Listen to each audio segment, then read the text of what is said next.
how to ask for what you want and need in a relationship. Why do so many people struggle with asking for what they want and need when they're dating or in a relationship? This is something I see all the time in my practice. It's something I struggled with. And what I have found is that the top three reasons are fear of rejection, fear of seeming too needy, and the assumption that if somebody cared about you, you wouldn't have to ask for it. Let me know in the comments if any of this resonates. If we don't ask, we don't receive. Two things you need to know though. It's important to ask the right people in the right way at the right time. I'm going to repeat that. Ask the right people in the right way at the right time. So in this video, I'm going to break down how to ask for what you want and need in a relationship. Number one, know what you need and want. We often have no clue what it is that we even need and want, and so we feel needy. So I suggest, and I do this with my clients, figure out what it is that you really need and own it.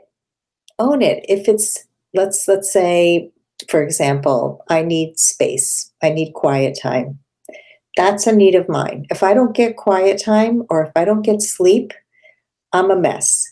And so it's okay and it's good to ask for what you want and need. When you're dating somebody, I've had clients who've gone away for the weekend and they talk to the partner before the weekend to say, I'd like to discuss some of the things that I'm going to need over the weekend so that we have the most peaceful, wonderful time together. Is that okay with you? And then you let the man know, I need quiet time to regenerate.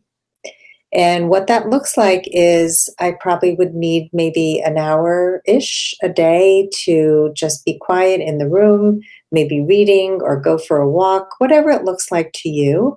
And then you let him know. And then you ask him, what do you need and want? So we're setting up agreements to have both of our needs met. This way, you own it. You don't feel needy. You don't feel whiny. You talk about it before. So this is preemptive. You know beforehand, you need something, you ask for it. Number two, do not assume he can read your mind. It doesn't work. It just makes people feel terrible. And especially men and women, we don't process the same way. We don't have the same brain. And so how can he possibly know what you want unless you ask for it? So again, assuming that this is a good man who wants to make you happy, because most men do, they just don't always know how to make you happy. And so saying, it would make me so happy if you brought me flowers on Friday. That would just make me feel so lit up, you know? Is that something you can do? It would make me so happy if you dried the dishes when I wash them. Is that something you can do?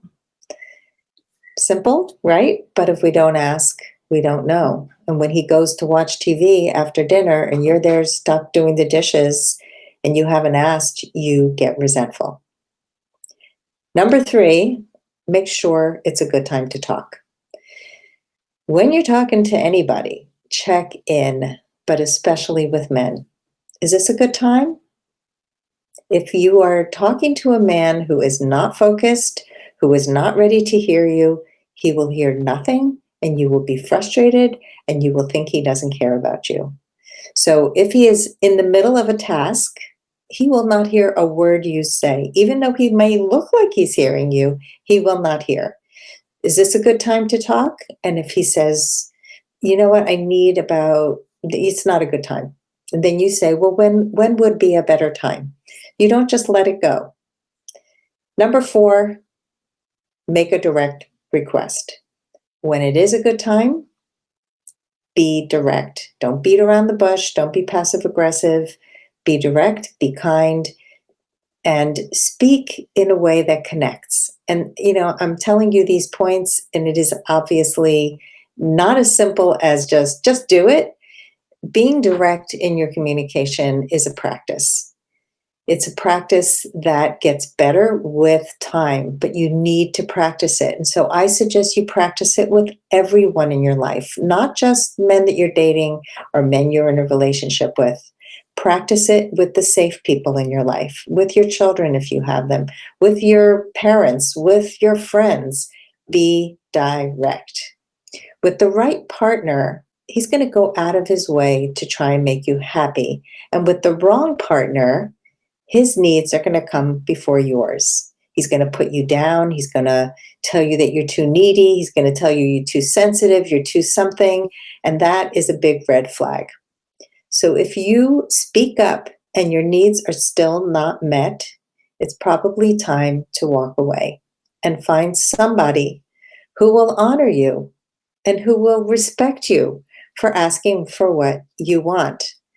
Because a woman who is direct and asks for what she wants is gold to the right guy. He will think he won the lottery. So I highly recommend that you practice this, that you ask for what you want and need, own your needs, and be empowered in all of your relationships.